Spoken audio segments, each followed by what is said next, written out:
Or please exercise caution. Because the hosts really don't care. Warning, this show is not for children. And not for coworkers either. And yes, that includes you, Cindy. I'm sorry, but your perfume is about to make me physically ill. I could smell you when you got out of your car.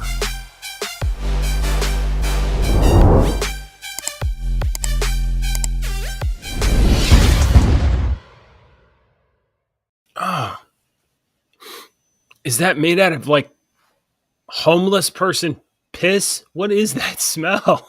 It's terrible. I say this every time we run that one, but that one is true. I had a coworker. I do not work with her anymore. She works at a different office, and I swear to Jesus, she had a perfume that would make my stomach physically ill.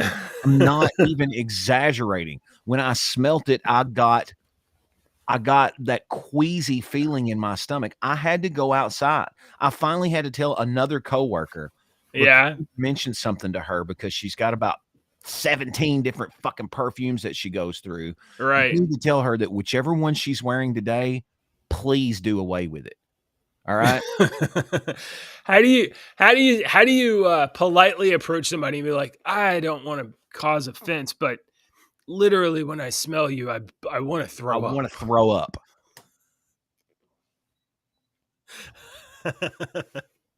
Good morning, Deacon. What's up, brother? How are you doing? Yesterday was, and I forgot about this while we were on the show yesterday, but yesterday was my youngest son's 15-year-old birthday. 15. Oh my gosh. So well, he definitely shouldn't be listening to this show. And he weighs about 210 pounds. He goes to the gym all the time. Mm-hmm. He outweighs me. He's stronger than me. He can bench you. He probably could bench me. He's a very handsome, very good-looking young man. I'm so proud of him. So that's excellent. 15 years old.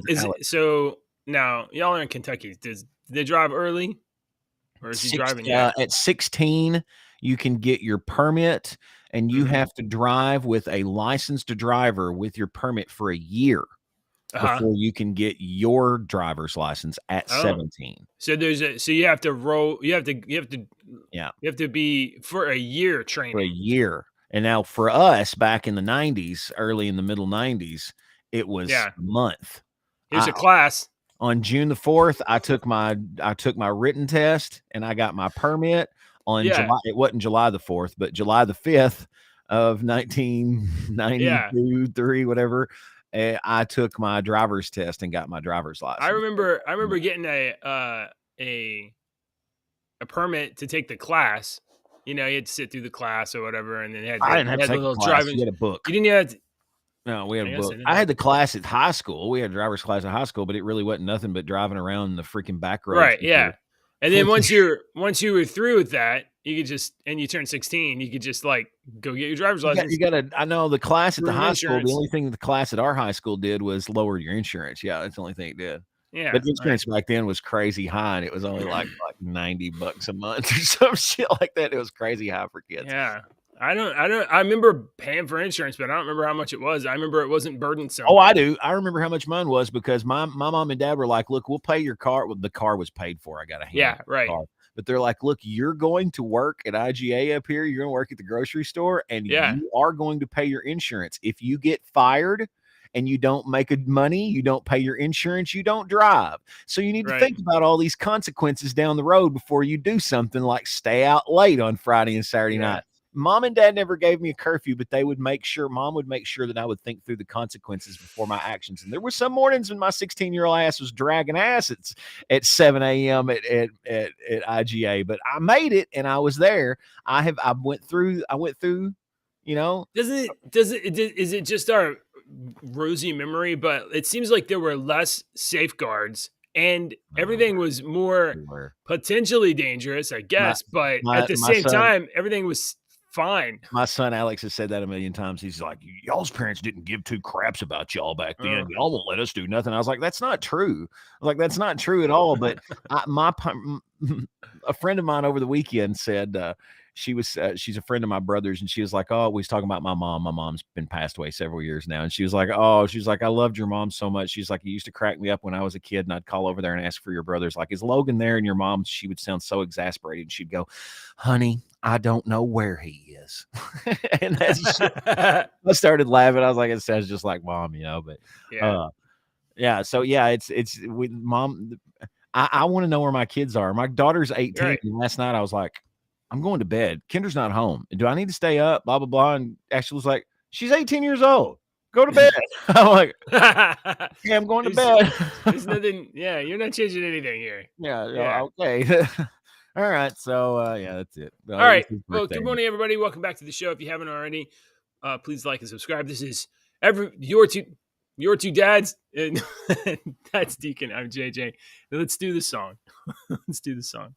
I need to make you a better flag than that. It's all right. Let's do the I like song. that one. Hey, June's coming up. I should maybe make you a rainbow colored flag. I know you like rainbows and colors and stuff. I like. I know you do. rainbow. I know you do. Nothing wrong I with hate the it. fact that everybody Let's looks rebrand at it. rainbow and thinks, "Oh, gay! You're gay! You support gay people." Alex last night was joking. He had on some Pink Floyd "Dark Side of the Moon" socks. Yeah. The prism. Oh, okay. Dark Side Yeah, of with the Moon. little rain. Yeah. It's got the light going in with the prism. Yeah. And then coming out the rainbow the other side. So he had on those socks, and he was picking. He said his girlfriend's mom was like, he had his socks, on those socks on over at her house one day, and she was like, "Oh, so you're a part of that group." And he, she was just picking at him and whatnot. But yeah, I like rainbows. I think it sucks that everybody looks at it and is like, "Oh, gay!" No, look, it's not gay. The only way to override that message is somehow we have to take it back and then be more powerful than him. So we have to out rainbow them somehow. I don't know how we're going to out gay the I don't know. gays. I have no idea. All right, so today's song is extra special. I guarantee you have never heard of this person today, JJ. All right. I want you to listen to some of his stuff. Okay. Why, you may ask? Why, Deacon? The reason is because I went to school with this guy. He was really underneath me at school. His name is Josh Williams, and he is a guitarist and singer. And he was the guitarist for Rhonda Vincent. You know she's a bluegrass country musician, Rhonda Vincent in The Rage. You would probably not ringing a bell right now. She hasn't been a lot on radio. She's a lot on gospel radio and stuff. Rhonda Vincent does a lot of gospel stuff and whatnot. But he played guitar with her for a long time. He was the International Bluegrass Musicians Association's Guitarist of the Year for 3 years in a row. He's he's a really freaking talented guy. Are you listening to it? Oh, yeah. You like it, don't you? Yeah. That's good. Yeah, this whole album that I posted in our Discord server, it's called Modern Day Man. It's good. There's a bunch of good songs on there. The Prodigal Son that I posted today is really good. Wait till you get through this whole song. Listen to this whole song and then listen to the end, because the end of the song is like one of those.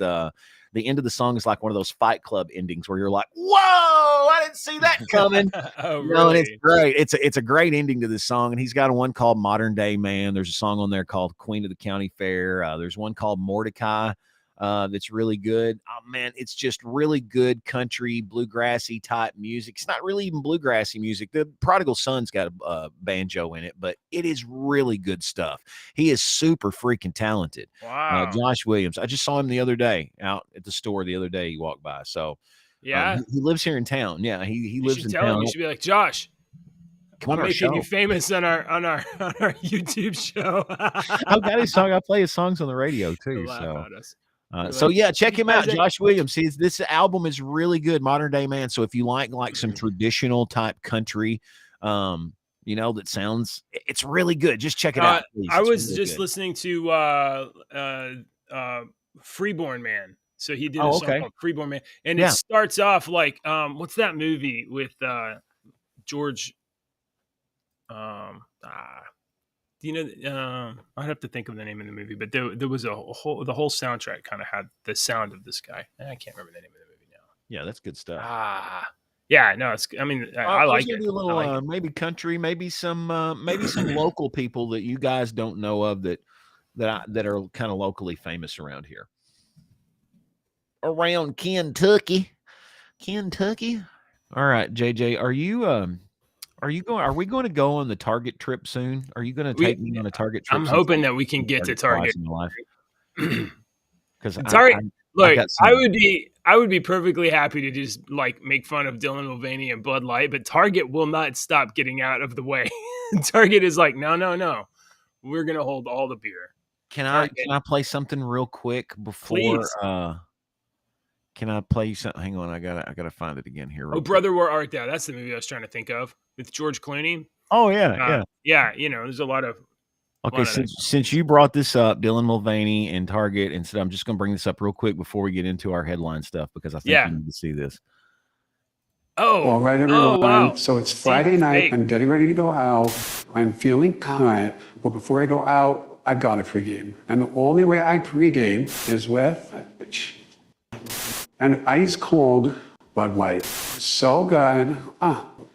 Happy Friday.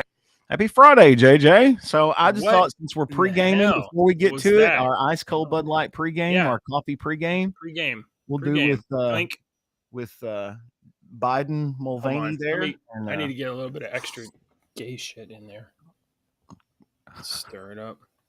I don't know what kind of gay shit you put in your coffee, but I don't want any in mine.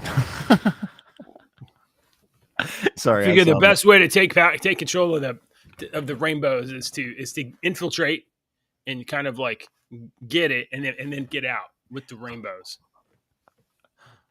What is our title? All right. Yeah, right. Today is May 30th, 2023. Today's title: At Target and Memo, Extremist Threat of Violence. And this guy right here is Carlos Saavedra or something like that. So we'll talk about this guy too. Deke. So things like it would be so easy for Target to just get out of this. They could just like take this stuff out of the store and be like, we're sorry we upset you. This was a mistake. But it's like they're not doing that. I don't know what they're doing. I don't know what they're thinking. But we have an understanding a little bit of why they're doing what they're doing. Okay, so what are they doing? Yeah. So first of all, an internal memo. I gotta hit the share the screen button. I always forget to start with the share the screen button. Here, we'll go with this. This is on revolver.com or revolver.news, but it has a tweet from Charlie Kirk. Charlie Kirk posted this: an internal memo attempts to paint those boycotting Target as extremists. Newsflash, we're not extremists. Your flagrant profiteering of selling groomer merchandise to kids is extreme. Here's the memo. As political and social tensions rise ahead of the 2024 election, Target will face a continued increase of physical security threats related to our commitments on conscientious social issues, including support of LGBTQIA+ community and Pride Month. Look close here. Keep goddamn adding letters. I don't know what all that bullshit means. I'm not going to support that fucking shit when you keep putting shit on it. They haven't put the 2S and 2-Spirit in there yet, but that's LGBTQ. Oh yeah, definitely search this, please. I'm trying so I can understand what all these fucking letters mean. All right, intersex, queer, questioning, and asexual. Jesus fucking Christ. And does the T stand for transvestite or transgender? Transgender. I think it used to be transvestite. Online campaigns and boycotts that emerge regarding Target's Pride Month merchandise have potential to motivate extremists to violence.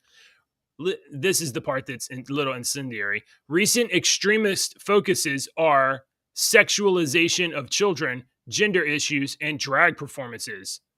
Okay, so I don't have a problem with gender issues or drag performances as long as you're not presenting them to children under the age of about fucking 18, since we mark that as the law number.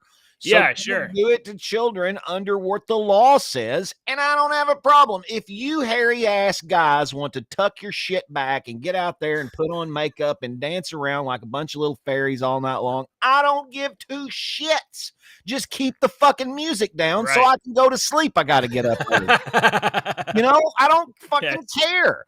What we have a problem with is trying to convince children who have no fucking idea about any of this shit. And the only reason they do it is to please you. Yes. But exactly there's right. other things to worry about besides your sexual identity, like rainbows and horses and fucking ponies and Transformers and G.I. Joes and shit. Yeah. God damn. That's what we're fucking mad about. If you take this little sentence apart, okay, people don't care about drag performances. They care about drag performances targeting children. But drag performances by themselves, not for me, I don't care. That's not a big thing. And then you go back gender issues.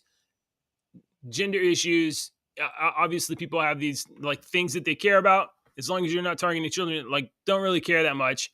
But then sexualization of children. So they have drag performances, which on its face is not a big deal. Gender issues on its face, not a big deal. And then they parallel that, they equate that with sexualization of children. That's not a big deal. That's not a big deal. They've been trying to tell you that for a long time, JJ. They're trying to make it normal to sexualize children because that's what the elite do. That's what the rich elite, the Hollywood elite, the Epstein list, the Joe Bidens of the fucking world. That's what they fucking do. Yeah, they're trying to make it normal to pervert children. That's the goal. And that's why people are upset, you dumb asses. So just keep burning money. Keep fucking calling me an extremist. Whatever. If that makes me an extremist, then I guess I'm a goddamn extremist. That's an internal target memo right there. I'm just gobsmacked as though they could take the stance of like, oh, we're standing up for something here. We're standing up for the sexualization of children. You assholes. But I think that's what Americans need to realize. Not even really Americans. I mean, people need to realize all over the freaking world is that these companies, look at you, JJ, and go, JJ, I love you. And I really care about you. I care about your family and your daughters and your safe being and well-being. I wish you well. Fuck those guys. Take their money. Every fucking thing they have. I don't fucking care about them. Take their. Hi, you looking good today? Is that did you lose some weight? That's what they fucking do to you. And you know what? We as fucking we're sitting here like this the whole time. Yep. Barely paying attention. Thank you. I know. Click. Selfies. Click. That's all we're fucking doing anymore. I told Ashley the other day, I go by McDonald's a lot. I like McDonald's food. I've always liked McDonald's burger at pear. I just think it has a good taste. Okay. It has a good taste for a hamburger when it's done right. And it's not. Okay. No. Is that the one with the Thousand Island dressing on it? No, I don't like the Big Mac. I just like the regular old plain McDonald's burger with it's got a little bit of pepper. It's got a little bit of onion. It's got some freaking pickle, a little bit of, it's a perfect American taste, I think. Gotcha. I like the McDonald's burger. So I go by quite a bit and I use the app. Okay. So McDonald's has done this for 40 years. All right. I'm 46. So I know they've done it for as long as I've been alive. Have you ever noticed their business model? I don't know if they came up with it, but they sure fucking perfected their pricing model at McDonald's. All right. You probably know because you don't like to eat. So what they made, there were dollar. The upsizing thing, right? No, there were dollar drinks at McDonald's. Right. For like 10 years. They were $1. Any size was $1. Well, then it went up. $1.29. Now it's $1.69. Yeah. And they do it slyly like that. They and it's not because that's because of COVID and that. No, this is the fucking business model that's been this way forever. They give you a deal like I always get the double cheeseburger bundle. You get a double cheeseburger and fries, and it was like $2.50. Well, they slowly raised that. It was $2.69. And then it's $2.80. And now it's like $3.20. And now they've completely done away with it. So, the one thing that I've been buying for like 5 years, every day for 5 years, they slowly raise the price. They do that because they get you used to paying one thing for one thing, and Right. then they raise the price Well, double. I was telling Ashley I'd use the app to get it was buy one double cheeseburger, get one free. And then the app changed it to buy one, get one for 29 cents. Well, now on the menu, it's buy one, get one for $1, buy one, get one for 29 cents. Technically, I'm only saving like 40 fucking cents on the app after all said and done. I was like, that's their business model, well, though. They know, get you to do the same thing. And I mean, it sounds like you're describing just like them applying the cost of inflation. I know that's what it sounds like because of the fucking times that we're in, but you've got to remember they've been doing this for fucking 40 plus years. The other thing they do, they get you, the lemming, used to playing one thing, and then they slightly change it a little bit. Right. And they might have a little bit of pushback, but it's not going to be a whole hell of a lot. They also have like the other kind of brilliant thing, the thing that they always talked about in retail when I was in retail 20 years ago, but they always looked at McDonald's as like a model of a retail company, is like, this is what they do that's genius. They sell you the thing you want, and then they they know everybody's going to want like fries and a drink, so they make the small fries and a drink cheap, but then they make the cost to upgrade very, very little. They don't do that anymore. Yeah, right. I don't know. No, but seriously, like I that's what I was. Deacon wanted some fries, so I was like, "Hey, can I get a double cheeseburger bundle plain and whatever, blah blah blah." Like, we don't have the bundles anymore. And I looked up there and I was like, "You don't?" He was like, "No, it's buy one get one for $1 now." I was like, "Okay." So I wanted some fries, and I looked, and the small fries were $2 and really $2.20 for small fries, and I was like, "Oh wow, dude, I was wanting some fries, but I didn't want to pay $27 for a thing of fries." And he goes, "Man, we ain't got anything like that." And he said, "We got small fries." And I at the drive-thru, I'm talking to this guy, and I'm not trying to be an asshole. I'm trying to be fun, I was like, "Yeah, dude, but I don't want to pay $2.50 for 6 French fries because a small French. You're gonna give me 8 fries, dude. You know you are." Yeah, because the bag is so small, the fries, even the smallest amount of fries, they fall out. I just deleted. I was going through my phone the other day, and I was deleting pictures and stuff of stupid pictures on my phone, and there was one. I was like, why do I have a picture? Oh, there was a picture of a thing of French fries when I would get like a large fry from McDonald's, and they'd fill it up half goddamn way, and I'd get home, and I'm like, what the fuck? I paid $7 for this fry, and I get it half. So I'd take a picture. Okay. Oh my gosh. All right, let's go off. All right, we're not done with Target yet, folks. We got another. No, we're talking about retail. This is where we're. We are talking off on tangents, but we're still talking about retail. All right, so why did Target put out a memo like that? Well, that's whose idea? CYA, dude, to cover your ass. Yeah, but whose idea was it to put a memo out? And I'm not saying it was this guy's idea. Decided to send the Bud Light can to Dylan Mulvaney. It was the same girl. Probably the same. They probably went to the same school. I'm gonna say that. Oh God, Vassar opened email. Was it Vassar? I bet it was Vassar. No. My Brown or Brown. Wrong button on my brother. Okay, here we go. Check this out. Target vice president was a board member for a K-12 transgender advocacy group. Oh, is he on the side? He's a what? I'm so K-12 transgender advocacy group. Wow. So here's the thing. GLSEN. I don't know how you pronounce that. Glisten. Oh, yeah, it makes sense. Of course. You guys, say it. they're on brand no matter what. Glisten here. Glisten here. Target's shareholders lost $9 billion. This is a little out of date. We already know they lost $10 billion in market stock value because the C-suite, the CEO suite, is mixed its professional duties with its personal agendas. And the poster boy for this high-risk policy is Target's vice president for brand marketing, Carlos Saavedra. You might recognize Carlos from when I stuck his picture right there on the front of our Glisten. That's Carlos. Carlos is the guy. He moonlights as a board member for a transgender advocacy group for K through 12, kindergarten through 12th grade. Okay, 12th grade, their brains are mostly formed, but in kindergarten, they're not. 12th grade, we say that they are getting to that age where we don't want to fuck with them anymore. So sure, you're an adult, go. We don't care. Yeah, that's what you meant to say. Sorry.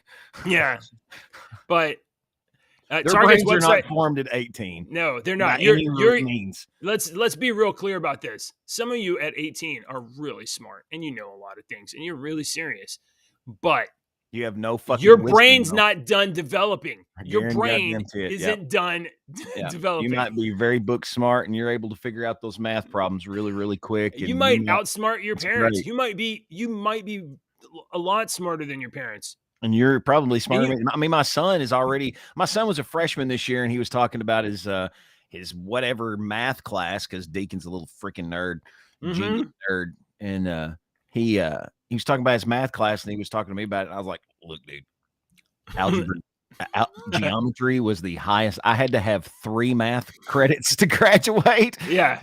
And so I took pre-algebra, algebra, and geometry, and that was it. Right. I'm done. So don't ask me any math questions. You're smart.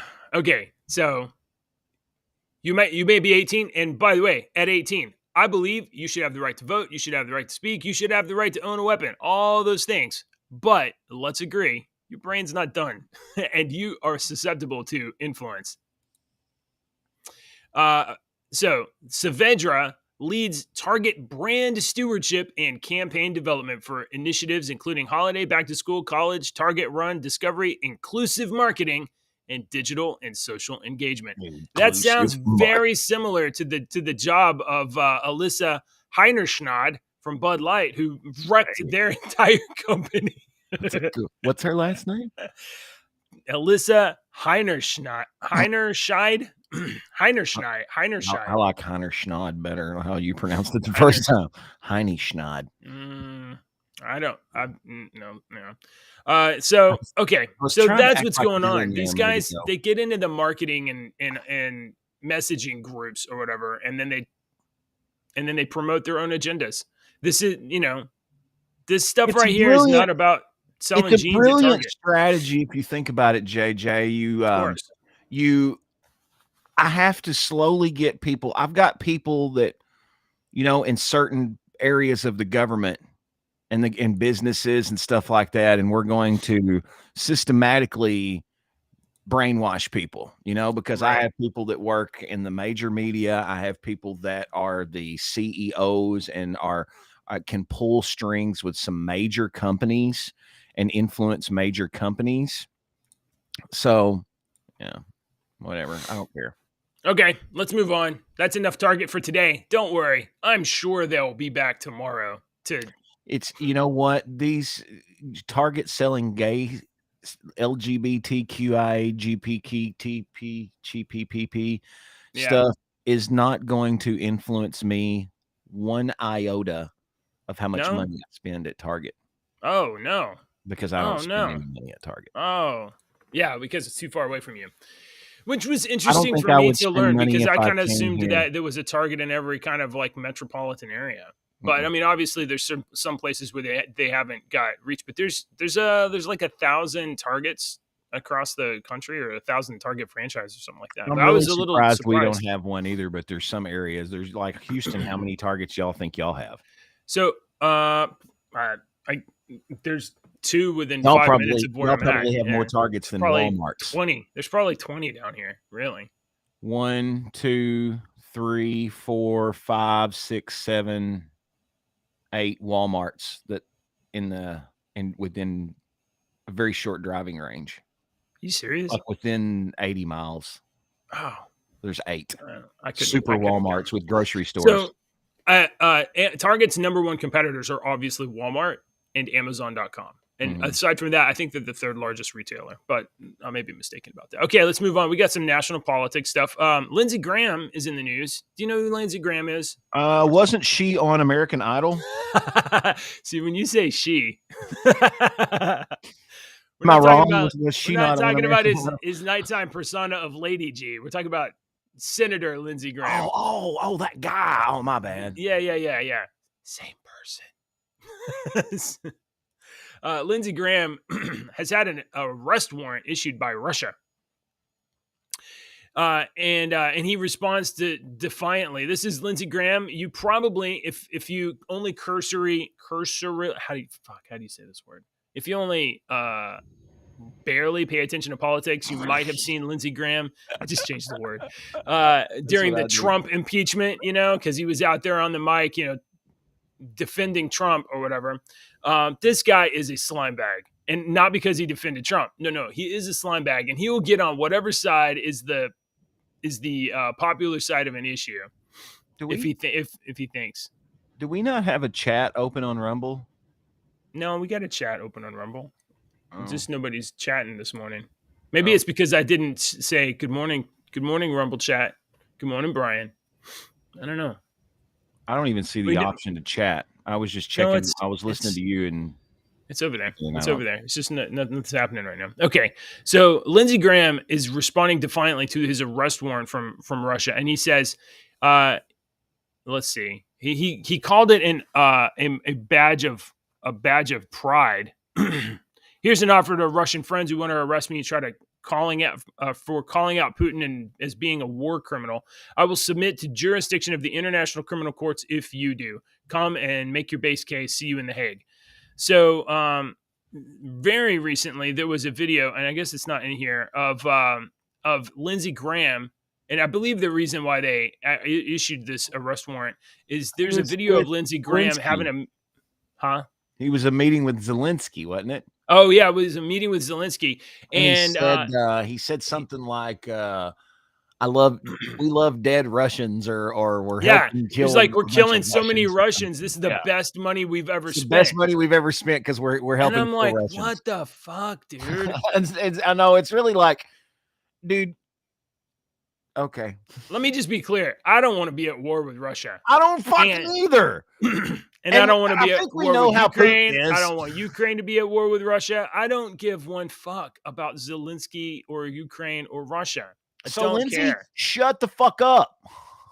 Somebody Asshole. rein in these old fucking white guys. And I hate listening to Lindsey Graham because the motherfucker will always say this right here, JJ, and it makes me go every time. But anymore, I don't, because I just really don't associate myself anymore. He'll go, when us Republicans, and I'm like, fuck you, us Republicans. Don't fucking say that, dude.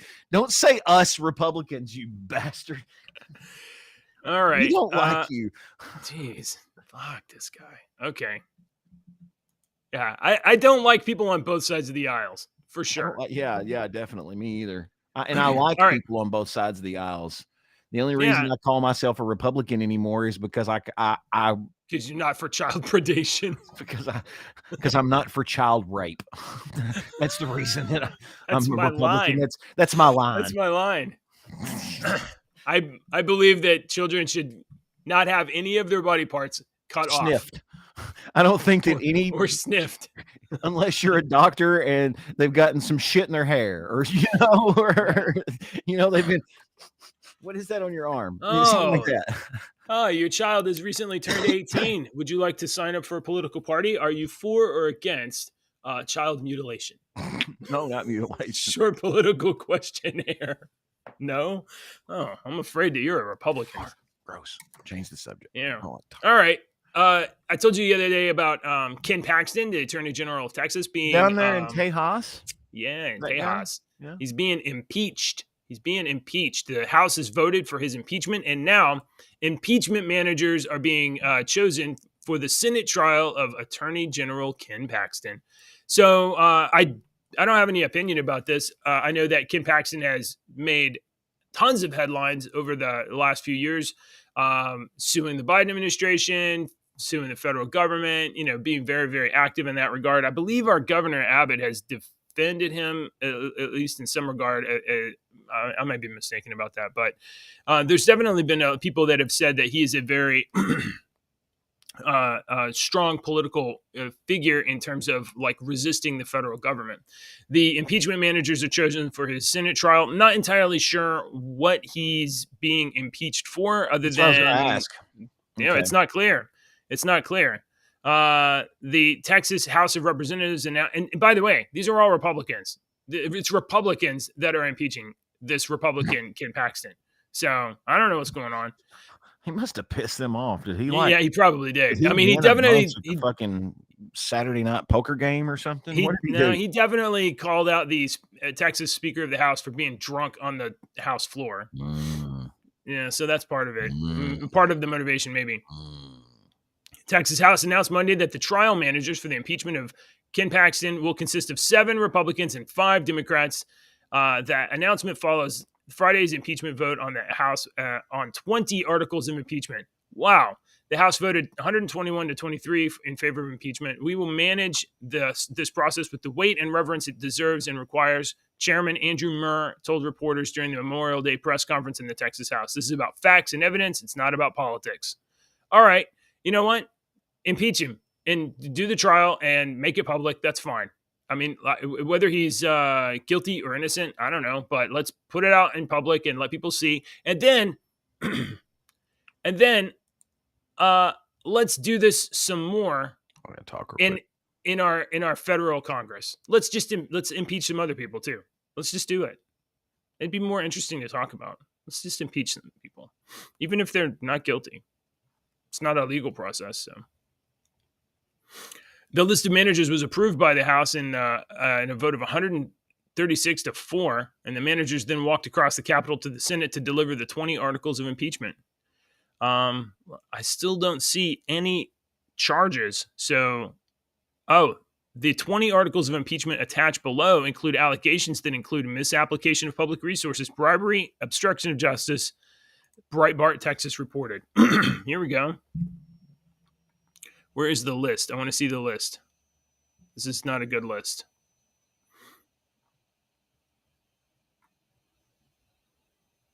"20 articles," Texas Tribune reported. I still don't see a list. So we have people reporting about people, but not a clear list. So I don't know. Okay. But that's happening. All right. Rock and roll. Let's talk about something else. I saw this and I was let's talk about this one. I saw this the other day. I think it was yesterday. I got one too for you. Infant placed in Tennessee's first safe haven baby box 30 minutes after birth. 30 minutes after birth. Well, I mean, I've seen some other stories about migrants and unwanting mothers. Not migrants per se, but the story was about a migrant. But some other people putting babies in the trash. So the hell would, I mean, like, if you think that this isn't good, it's better than some alternatives that are being sent. So this box is one of the first ones, and it's been there since like February or something like that. It's a box on the side of a firehouse, and a mom that has had a baby that doesn't want to be a mother can take her child to the box, put their child in the box. As soon as they put the kid in the box, there's a weight sensor that detects weight. It activates. They close the door. It locks. And then the internal box heats up to 85 degrees to keep the kid warm. And she has a few minutes to leave and walk away and not be identified. So anonymous. And then after a couple of minutes, the box alerts the firehouse crews, and they immediately called an ambulance, medical services to retrieve the child and get the child over to a hospital and get him taken care of. What do you have? What is your? So I imagine this is the first you like heard about it or thought about it. What is your first reaction? First reaction is this is great. I mean, but I've got questions. Hang on. Yeah, sure. I mean, aside from the fact that I can't imagine just giving up a child, but I can imagine people being in those circumstances where they don't want to be a parent. They're afraid of the future. They think they can't take care of the child, whatever those reasons are. This is definitely a superior alternative. I wanted to know what you... I was really curious of your personal opinion on this, being as you have gone through, an adoption type process.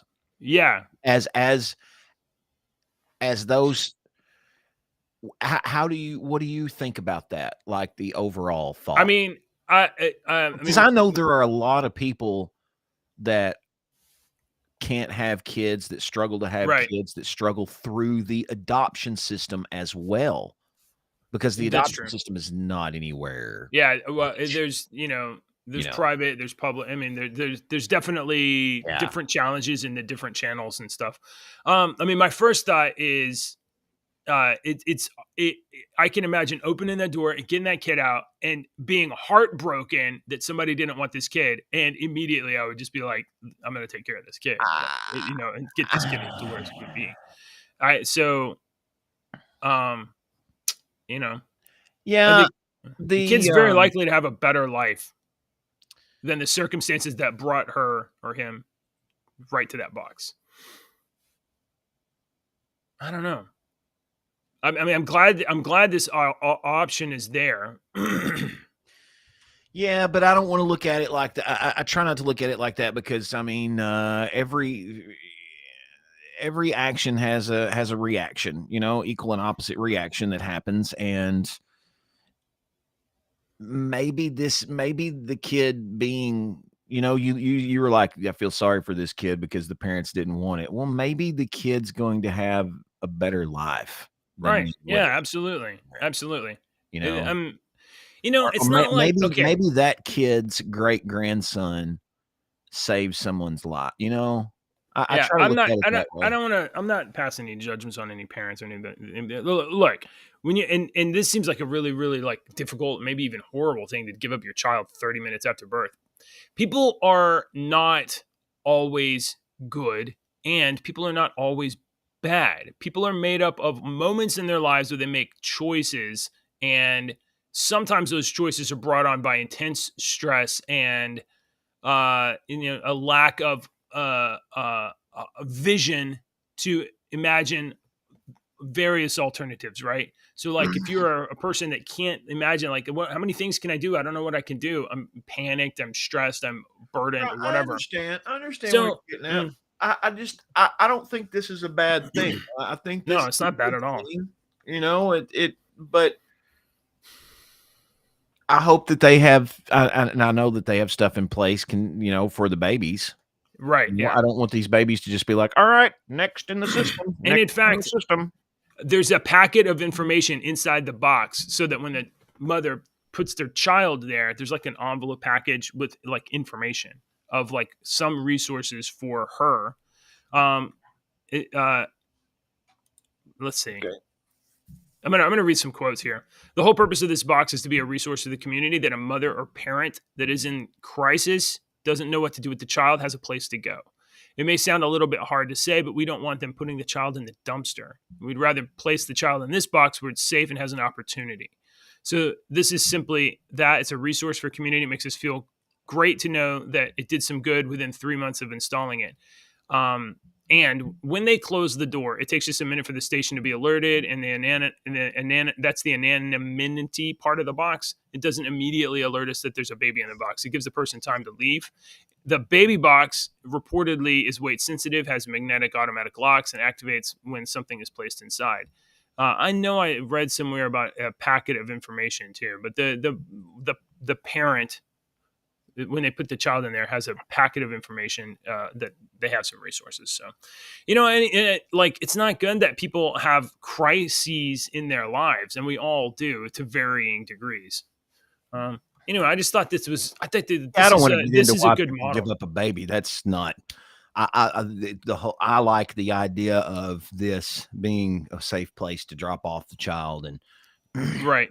Good thing. Yeah, it's good. I think it's good. All right. I got one for you. Yeah. What do you think about? I saw this and I thought JJ will like this one. Okay. You would participate in this study, I think. Scientists in Denmark are using algorithms to predict whether you're left or right based on your face characteristics, your facial characteristics. So a new study in Denmark used machine learning techniques. What? Initially, before you get too far into it, my initial thought was like, if it's white, it's going to be racist. But this is over in Denmark. I'm going to predict. I haven't read this article. I'm going to predict that people who are symmetrical in appearance are left and attractive. Mm-hmm. They're leftist. Yeah. Really? All right. I will say people that are symmetrical are are left. That's your prediction, or you have already read it? No, I haven't already. I don't. Oh, know I'm I don't going the know other if it way. says I'm that. saying people that are attractive. Let Uh-huh. me do this. I'm saying that people who are attractive and have symmetrical features are conservative. That's what I'm saying. Are you trying to say that about yourself? Because I'm not. putting my face next to yours and trying to say No. you're I just attractive does make you look a little bit more attractive.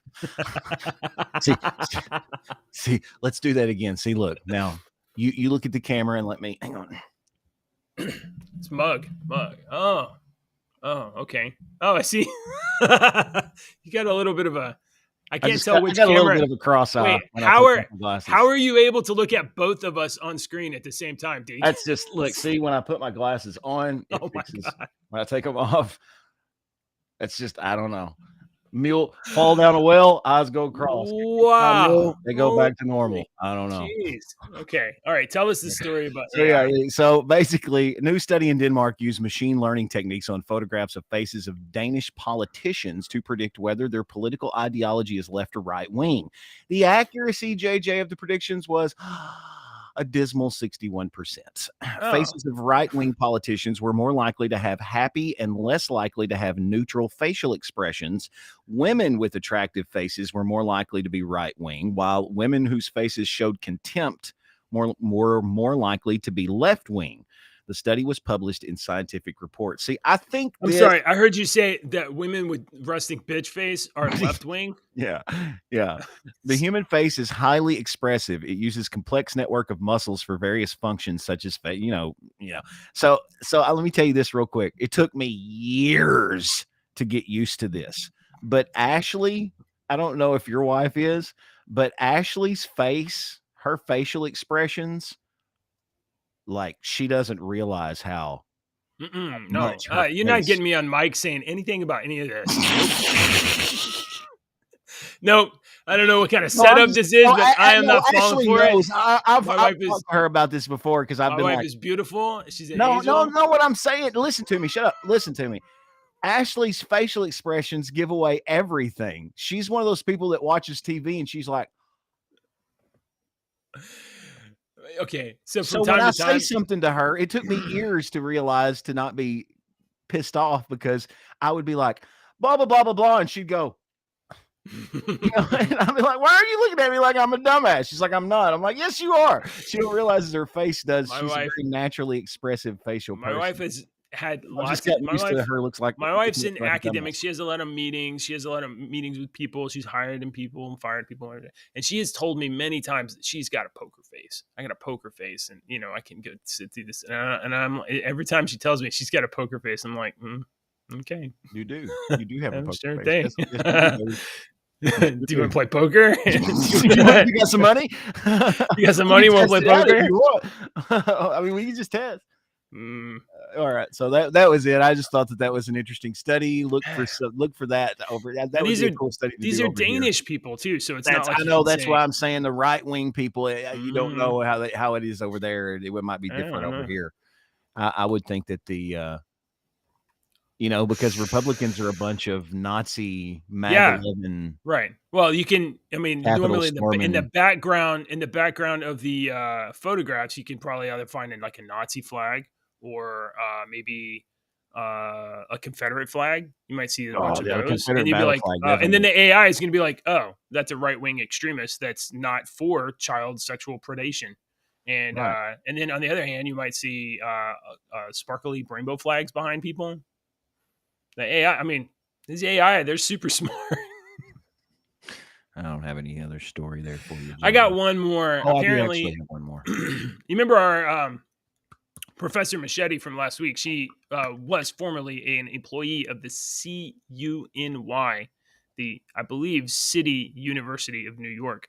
Well, City University of New York has had another member of their alma mater be in the news. Yeah. Apparently on May 12th, they had their commencement speech for the 2023 graduating class. Yeah. And they invited one of their students. One of their students was selected from the CUNY Law School to give the commencement address. So, best performing student or most liked or something like that. Who knows, right? All right, sweet. Yeah. All right. Let's Jerry. so let's have a Jerry's looky loo here. Was it Let me Jerry? load this. It was not Jerry. It was not was it Jerry. Did he not? Did Jerry not make it? No, sir. It was not a. It was not a male. Okay. This was a female. That's a female future lawyer. Monica? Was it Monica? Yeah, Monica. No, her name is Mohammed. Which is a little surprising as a name for me. Yeah. So, oh, what's up, little one? Daddy, why does Jason not have any more Spanish days? Because this is the last day of school. More Spanish days? If you're gonna interrupt the show, can you come over here so at least people are can understand what's going on? Come here. No. All right. So the commencement speaker at CUNY was slammed for supporting fascist NYPD and oppressive system. I'm sorry. She slams the University of New York law for supporting fascist NYPD and oppressive systems. So basically, she's graduating and she called out her own school for being racist and white supremacist and fascist, for supporting the military and Israel. She basically was like, I got to the end and now I'm going to go as far left as possible with this mic that I got. So, like many of you, I chose CUNY School of Law for its articulated mission, law in the service of human needs, one of the very few legal institutions created to recognize that the law is a manifestation of white supremacy that continues to oppress and suppress people in this nation and around the world. She just torched her career before it started. Way back in the day, like when Neanderthal man was hitting each other over the head with rocks. Yeah. A Caucasian man came up and started making laws and enslaved everyone. Is that not what was taught to you in classrooms? I mean, white people invented laws all around the world since the beginning of time that was created by a white man. God is a big white man. No. White we beard. invented laws in order to oppress people. Right. If it weren't for our laws, if it weren't for the fact that we made up these BS laws, we wouldn't be able to throw people in jail and have them make license plates. Now, was she probably oppressed, and has she probably seen some discrimination? She seems very oppressed. Yeah, absolutely. I bet she had oppressed. I bet she had. Well, she doesn't seem oppressed, but I bet she's experienced some sort of discrimination, as in somebody probably said something slang to her. But you know what? To be honest, JJ and I, as white guys, we have slang shit said to us, racial shit said to us all the time for most of the past 3 decades, and we can't fucking say shit about it because y'all laugh at us. So we don't care. I don't care. She's obviously been brainwashed for her whole life, and she's just somebody that's parroting a bunch of brainwash stuff. And this isn't fair, but I'm going to say it. Her head to shoulders ratio is it's enormous. She looks like she has a giant balloon stuck on the top of her shirt. It looks like. Well, I am. It looks like she has a giant head, narrow shoulders. It might be the scarf doing that, putting her hair down. I bet she's got beautiful hair. I don't know. Even her face just seems very, very large compared to her shoulders. I will talk about her appearance. Why? New York Post is doing a commencement address. Here's a close up. Here's a long shot of the address. Here's some police officers that are crying. Here's some terrorists. What is going on in this article? She did praise the school for supporting students who spoke about Israel's treatment of Palestinians. Deacon, I think you should tell everybody your opinion of the Palestinian-Israeli conflict. I think that the Palestinians need to kind of pump up their defensive game a little bit more, but if the other ones got some more passing guards and worked on their center play, I think a little bit, and worked on their two forwards, I think they could probably get, a good pick and roll offense going. Very interesting take. I mean, that's just that's my take on it. Hey, I got a story for you, JJ. Oh, you got one more? All right. One more for you. We had kind of had this conversation before about how they had hired this kid to when they did the young Luke Skywalker stuff in the yes. Mandalorian. They did the Mandalorian stuff, and then I think you said he was in the Book of Boba Fett. But the young Luke Skywalker type, he they hired this young kid to play him, and then they did the CGI for Mark Hamill's face over that. And we had the conversation. Did we have it off air? I think we had it off I think we probably did. I thought we had it on air. I don't understand what you just said. No, it's not. Go put on your uniform. Oh, okay. Fine. I'm sorry. No, you're good.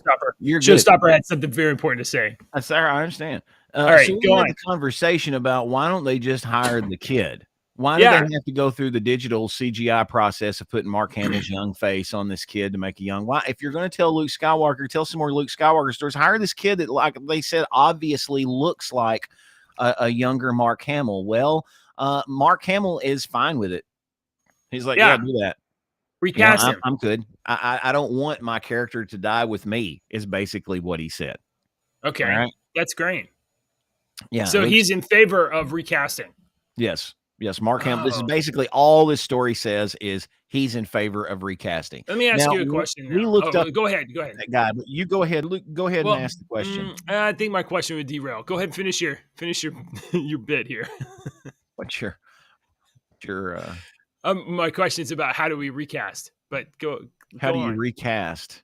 Yeah, like do we recast with somebody who looks very, very similar to Mark Hamill, or do we go maybe with a more diverse approach? No, I think you go someone that looks close to Mark Hamill. And I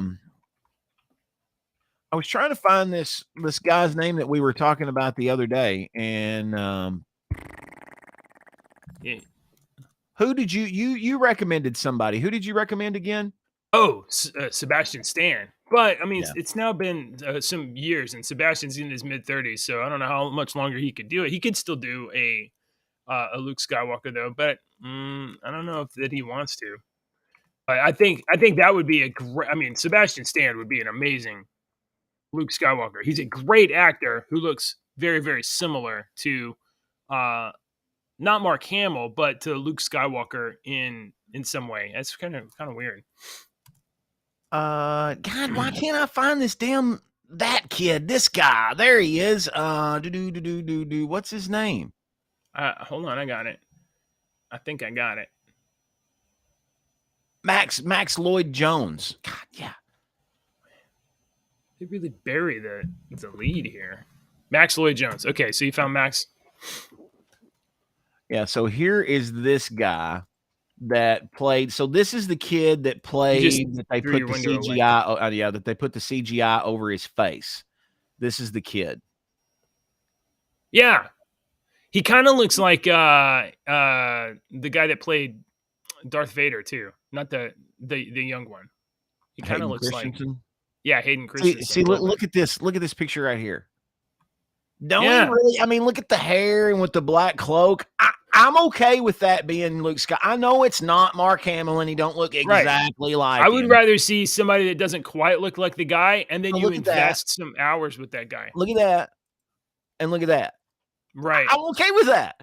Yeah. I'm completely okay with that. That would be good. But I hate fucking the Luke Skywalker character. I think it's a whiny little bitchy character that I just don't like the Luke Skywalker character. I never have. I think they should recast him, and Disney, if you're listening, I'm 100% Disney in favor does listen to our show. Recast him, and Disney, I think we've had enough of overtly white Jedi masters. I think we need a little bit more diversity. So maybe Luke Skywalker, you should recast him with, a little diversity in mind. Maybe, have you thought about a female? Have you thought about maybe somebody with a little darker complexion than Whitey McWhite? I'm going to slap you through the television.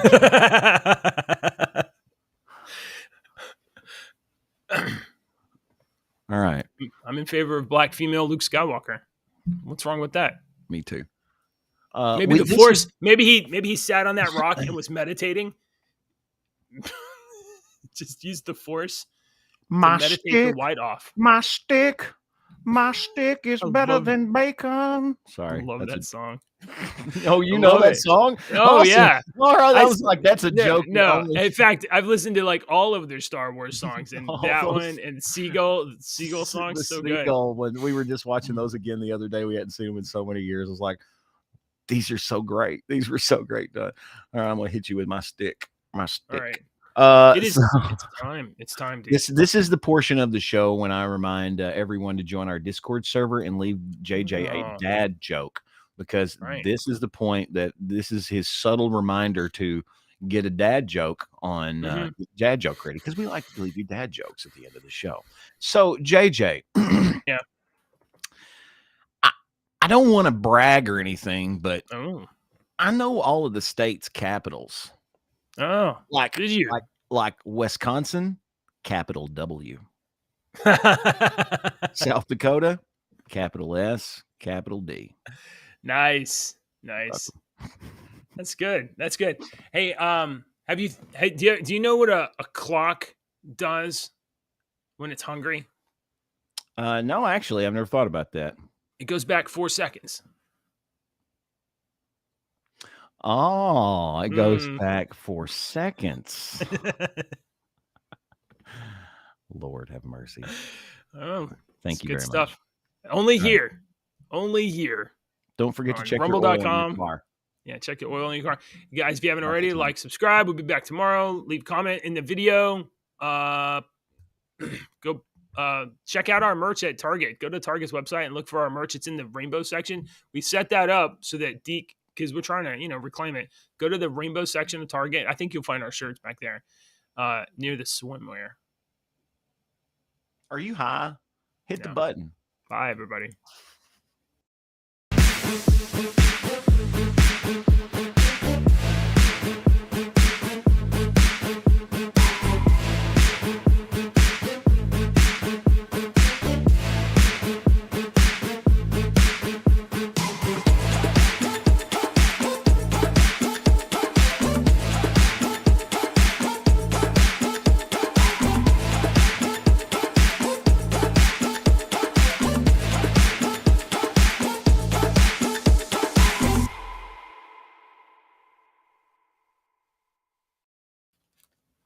I didn't hit the button yet. Deke, I just wanted to tell you about this. I was thrifting. I picked this up. This is Valerian. You remember this movie Valerian? Or did you even, I probably never even watched it.